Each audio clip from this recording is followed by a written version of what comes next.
Today we're going to talk about a big question, I guess, that's going around the law of assumption community. The question is, as the title states, do you need to do the self-discovery or the inner child work, the shadow work, whatever you want to call it? Do I really need to do this in order to become a better version of myself? In today's video, we're going to explore this, and I know by the end of this video, you will have a clear understanding about this topic.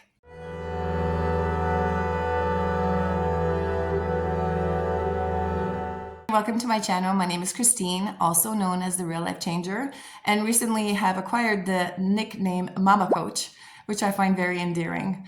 On my channel here, we speak everything about law of assumption, and where I give you the tools so that you can be, do, have anything or anyone that you desire. So the question is, do I really need to do the inner child work, the shadow work? Like I was saying before, whatever you want to call it. And the answer is, it depends on you, ultimately. And let me tell you why. For me, when I started this journey and I discovered the law of assumption, I got all excited because I was like, what do you mean? You mean I can manifest somebody back? I can actually get them to treat me the way that I want them to treat me. And I was all excited to find out about all of this law of assumption. Law of attraction, really good start, really good base. But when I've discovered the law of assumption, everything really changed for me because the concept of everyone is you pushed out came in. And if you're part of the law of assumption community, you understand that everybody is just a reflection of you. The world is a mirror of who you are. Now, with that said, in order to have or be to have anything that you desire, you need to change yourself, because ultimately we've been programmed. We are who we are because we have been told, or not told, that's not the right thing. Or we were made to believe as young children that maybe we were not good enough, that what we had to say wasn't important, or that we weren't loved or cherished or heard, or we were misunderstood. We all have acquired these negative self-concepts that have made us who we are today. And if you go according to these laws, who you are is ultimately, I'm going to say that word a lot. I love that word, ultimately, so please forgive me. Ultimately, what you're going to manifest or create in your life. So if you're someone who doesn't feel loved or cherished or feels misunderstood, this is your self-concept of yourself. This is what you're going to create. So people are going to come into your life, give you circumstances, they're going to say things to you, do things to you that are going to make you feel exactly like that, misunderstood and unloved and uncherished and so forth. So this is the concept that we say that you need to change. This is Neville Goddard, right? Change your self-concept so that you're able to be a different version of yourself. So because you have different beliefs, different opinions, you have a different view on life, you will then create from that, and then you'll be able to consciously manifest, to have whatever you desire. Now, for some of us, you can just sit there and say, no, I am worthy of it all. I am good enough. I am God. I am the creator. Whatever sentence or affirmation that you need to do, you could just become. Absolutely. And if you see some of my other videos, I'll say that to you. I've seen myself change my self-concept in an instant, right away. Certain situations happen in my life and I just become a different version of myself. And we all do this because we all have different hats. You're not the same person, let's say at work, that you are with your best friend. You're totally somebody different when you're in front of your specific person or your mom or your dad. We all have these different personalities, if you want, or versions of ourselves that we have in front of different people in different situations. Now, the key thing here is to realize or discover who you are so that you're able to change them. So you can't just, ultimately, there's my word. Ultimately, you want to change the negative self-talk, the negative belief about yourself. So like I was saying a while ago, if you don't think that you're good enough, you need to change that concept to I am good enough.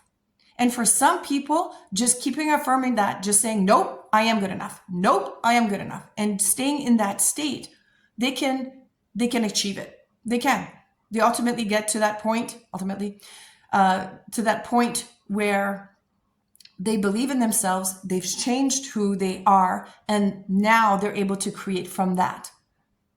But for a lot of us, and I would say most of us, there's that limiting belief inside of us, that little inner child that needs to be heard. I know for me personally, I could not, because I remember when I started studying the law of assumption, I did Neville Goddard, Joe Dispenza, Florence Scovel, and the Joe Dispenza, the Joe, would say, you don't need to go in the past. You don't need to revisit this. You just need to let it go, and that's it. And I tried doing that for a while. I tried to stay in the moments of now. I tried to just pretend the past didn't happen. But for me, unfortunately, it didn't work. My inner child, if you want, kept screaming at me and kept coming in and challenging these new belief systems that I was trying to integrate within myself. And it wasn't working. So I decided, after I think I did that for like 2-3 months of just pretending, not letting it go, and not even acknowledging all of these negative beliefs that I had. I just, nope, I am good enough. My biggest one was misunderstood. So I started saying, no, I'm understood. I'm always understood. It didn't work. My subconscious mind, my logical mind, if you want, whatever you want to call it, kept coming in and saying, you're not. You're a piece of shit, and you know it because your mother did this, your father did that, and your sister and your brother or whatever did all of these things to you, and they proved to you that you're not good enough. So why do you think you're good enough? So for me, I couldn't. Now, if you're one of those people that can do it, and from what I read online, all the comments, yes, there's some people out there who can actually go ahead and do this without doing the inner child work, the shadow work. They do. They've changed their self-concept, just deciding, because that's all it is you made the decision. Yeah, I am good enough. I couldn't. A lot of people out there can't. And this is why I developed the 8-week program that I have, that we do go in the beginning. We do go in your past, because this is what I did. I went into my past. I looked at it. I dissected it. Like, Wayne Dwyer says, I rolled in my shit and I explored it and I dissected it. But I also came to a place of understanding, and also coming from a place of law of assumption that everybody's you pushed out, that the world is just a reflection of you. So what I do in my 8-week program is that we do this. We go back into the inner child.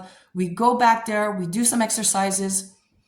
It's been a very successful, incredible success stories for all of my clients. Everybody that's done this 8-week program has come out at the end of it glorious and manifesting exactly what they desire. Because what we did is we went in the past, but by week 4, then we started saying, hang on a second. We don't need to be there anymore. I explain to my clients, what we're doing is this. In the beginning, when you learn math, you want to learn 2 + 2 = 4. You need to know there's a line, a second line, plus another line equals 4. So 2 + 2 = 4. So you're able to look at it and go, oh yes, I see it now. Okay. So once you understand where the 2 + 2 = 4 comes from, you're able to then let it go. And then you're able to move on and say, okay, well, yeah, 2 + 4, you know it by heart. You don't need to always go 1, 2 + 1, 1, right? You just know 2 + 2 = 4. We studied why 2 + 2 = 4. This is what I do with my clients. We go back, not for long, for 4 weeks, and we dissect it. Okay, so we get to know, why are you who you are? And then through love and forgiveness and gratitude, and this is my basis of your foundation of with me. When you work with me, you come out of this not egotistic. You fully change who you are, because you become a person that does everything in her life coming from a place of love and forgiveness and gratitude. So it changes you completely, because now we've gotten rid of the anger, the hate, the resentment, the jealousy, because all of those things is what makes you who you are. Because if you can't look back at your past and look at it from a place of love, how can you move on? Now, again, some people can do it and some people can't. And if you're one of those people who can't, may I suggest that you go see my free 2-hour free masterclass, the basics of the law of attraction, law of assumption, I call it. It's about 2.5 hours. It's free. And then I have a self-concept course that I have a preview of about 30 minutes so that you actually get to see what you would purchase or how my course goes. But again, of course, I do have private coaching. So it's all there for you. But anyways, hopefully you guys have come to understand, do you need inner child work or maybe you don't? It's a very personal question and a very personal journey. All I know is for me is I couldn't do it. And when I did in this program or how I coach is what I did for myself. So now I'm a completely different version of myself. I have no more anger, hate, resentment, and jealousy. And this is what I do. This is what we do. We work together in order for you to get rid of all that. Because how do you continue or become a new version of yourself when what is holding you back is what happened in the past? So hopefully this answers the question. Again, if you have any questions, please let me know in the comments below. I'm always here for you. I want to make sure that you guys understand this and become the best version of yourself so that you can be, do, have anything that you desire. Think about it. It's a real life changer.